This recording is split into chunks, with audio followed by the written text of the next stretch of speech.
Good evening, whakalawhai tu hane hadu tola tau wala tala tutupu. Koe Kautaha Reef Group Limited ko tukua tutuai he mga honai ke he tahamata kau ne whakingoa whakapiritai nia ko receivers poho lau tolu ke those e taunga hua kisi ke he whalu puhala ke mai ke mua tupe mai he Kautaha nei. Pe he e hukui ha PricewaterhouseCoopers ko Colin McCloy ko tukua tu e Kautaha ke lewe kianga hana moe matakau. Koe Kautaha Reef longa e tonga hua tau skiloto ke lata mo e tau wakatonga utakoloa. Tau wakatonga fusika. Utaanga he lolo ela mo e pinisini ke tau motu he atu Pasifika mo e pisinisi nonu i niwe. Pehe a Colin McCloy koe mga honei hane whainga hua lau tolu mo e whalumata kau foki ke lang matai atu ke he whakaholanga he Kautaha. Si ono tu foki ke he whakafuanga he Kautaha nei pihia mo e tau koloa. Pese ia koe tau hoku taki hana kua pehe, tu mawanga ia e Kautaha ki ngā hua, bihia mo tau tangata ko ngā hua iai. Koe palelai ni awhi koa whai whakailoanga e ofisa palemia he motu. Ke whakailoanga atu, tau hikianga ke tuanga he Kautaha nei. Koe aho i ni awhi foki ne whai whakatūtala ngai e lilifu palemia mo he Kautaha. Ki New Zealand, ke lata ia mo i tuanga he motu ke tau ngā hui mua, ha koe mana nei kua tupu ke he Kautaha Reef. Koe tau mana tupe ni he maaho, nei foki ke whakatoka mai e whenonga he wakatonga ke lata mai Kirisimasi. Mana ko foki e whakatuwhono ke whakailoa, ha koe wakatonga koe taha ni e puhala mahuinga nei ke lata mai motu. Amana ki foki alau tolu ke whai whakailoanga, ka maua mai e whaluwala tala ke tau whakatutalanga he lilifu palemia mai Kautaha nei. Pehe e sini ha rifi niwe, ko e whakamaua ngai ani e wakatonga ke hoko mai a hongful malima i a Desemo.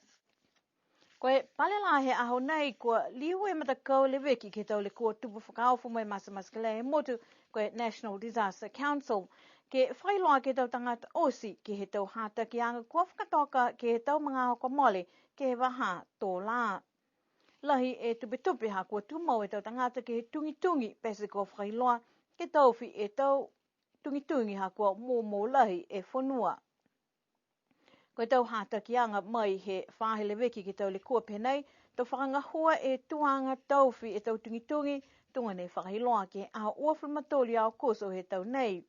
Ka kano ni ha kua nākai mumui toa ke he hata ki anga ke ua tungi whakahanoa. Tunga ko kisia ki ai ke waha tapu oki kua mole. Wai hau nei foki ne kisia tahe au whikua whai aho he vela ke waha loto he whalinga ngā mo halamahanga, si lahi foki e whanua kua vela. Koe taha mena foki, ha koe taha ni e tulaki tamasi au whi motu ke mahau nei, mo e whakaonga ni ki he male wakalele, ke lata mo e wakalele ka hoko mai ai ke motu. Koe taha whakakuanga ke lata mo e tautakitaki ke he motu, ne ka mate ne awhi mo e pehe, e taha pilotu ko hoko mai he Commonwealth Pacific Secretariat, koe tau whakaholoanga kua whakatutala ki ai, koe mitaki ni ka mitaki e pepa ne tohia aki. Koe tau whakatutalanga ki he whonoanga ke lata mo e whalo tau hata ki anga, mo e taunga hua kua lata, e tautakitaki he tau matakau ki he kehe ki ngā hua ki ai, mo e mailonga foki ko lau tolu koe tautakitaki he tau tangata he motu. Ko lata foki ke iloa he tau tangata o se tau hata ki anga ke tau pohala takitaki, ke whakaholo mitaki e tau ngā hua. Lahi he whalu a mga aho he talahau e ia longa tau mena ko maua he whalu takitaki. Ka kua whakangahua ni he mena ko manako takitaki ki ai sinaka i lata ke pihia. Mitaki lahi he talahau e ia ke māmaosi e tau tangata e kakano he tau hata ki anga ke ngahua auloa ki ai. Koe pepa ki he tau hata ki anga nei, ama manaki e mtakau nei molo tolu ku hohoko ke he whakakuanga mo e whakatutalanga nei, ke whakamoli e pepa whakangahua ki ai. Koe pungipungi ine nei ne whakatata e taukoloa fōu he aonga whakamahani hala kepa male loa, ke lata mo e ua fulu e whanau whakamahani halau tolu, si pihia ke lata mo e whakausianga he aonga ke mtahiku tau, ke lata mo e Kirisimasi, mo e whakamawehe fōki halau tolu ko amamanaki ke uatu ke aonga whakamahani hala mahanga. Pehe kui mai he aonga ko Sifa Ioane, tola he whakaue halau tolu, e tau mamatua kua matutaki atu ke whakaholoanga hala kepa, lahi foki e mahuinga ke alau tolu e tau whanau.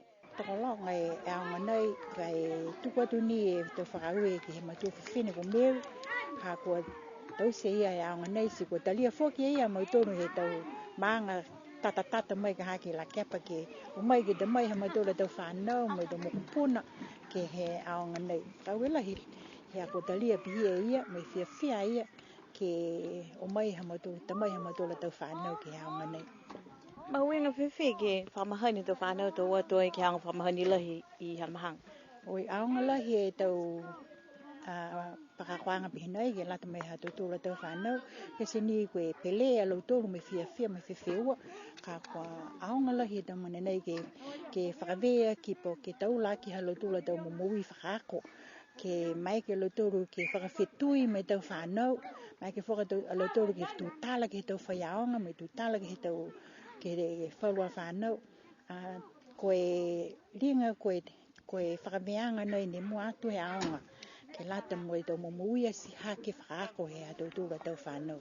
He hako da manatu uhuaki e maanga nei ko la kepa kua haia e pulotu nei ko Mary ne whakatu e ia aonga nei hitunga ni ia ne talahau mea koe kua ono I e tau mena koe hau lai au ka haki lunga he kamate tau ka moari ki ta mai hako mokopuna ke he aonga nei kai manatu au ke oli whakamole atu ki hitau mamatua he maanga ko la kepa kua hihia mautoro mai he ta maanga ka kua mai mautoro ki ta mai ka mautoro tau whanau ke he aonga nei he maanga nei kai hana taha poki ni e tama he maanga ko la kepa ne whamahai ne ia ke ka hau kai hai ai foki e whalua whanau ne hoko mai a lautoro kai hai ai ni e dau lave me dau malolo sino he dau mamatua sina kai whalatatu mo iei. Pe e foki a ia tokolonga I tau whanau mai te maanga tata ki la kepa si fia lahi alo tolu me whakaue lahi ki a Mary Mangatongia. Mai mga whaha kua whaitau siu seanga ke longa I tau ka mole ke matutaki e aonga mai ke whamahani tau whanau kiki tau oatu ki hanga whamahani halamahanga. Kolonga foki tau whakahele he aho kua makau alo tolu ke whakakise whala tau meana kua whakako.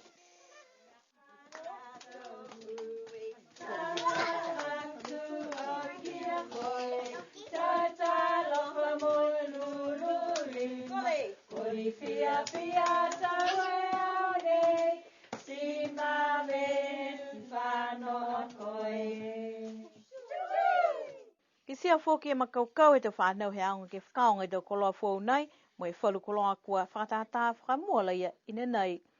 Amana ki ke munuina e Kirisimasi he tau whanau aunga whakamahani hala kepa, male loa. Whakahiko tau tola tau wala talo tutupu ke lata ia mo e aho nei.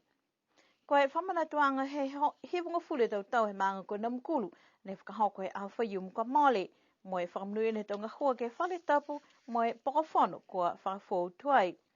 Pia foki e taha makafou kua whakatu ke whakakisa lau tole tau mga whawa ne asi hake ana mukulu mo e matutaki ke mga nei.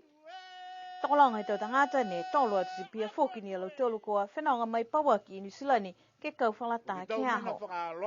Whakise ta manatu he lilifu e ke pule maanga koia foki koe ulumotoa ke whakaue mo e whakahoho ke tau tangata na mukulu ke tumau e kau whalata ke tangahua ki asi hake maanga. Pia foki tau whakakisianga ke tau matohianga tau mga whawa ke kehe. Kisia e fulfloala he whakafowanga he whalua tau ngahua ke whale tapu mo e pokofono ko lahi e mitaki e tau isi hea koha he maanga ko tumua ta langi muhana tama ko nou. Ko tau whamatalanga ki aho hanga o taha foki ke tau manatu o si hake mo e kauwhalataha e tau tangata. Ko tau matakainanga mai Nusilani ko longa foki tau koloa ke fuaki atu ke maanga mo e tau tangata. Whakausi e whakaholoanga halo tolu mo e tau koli fia.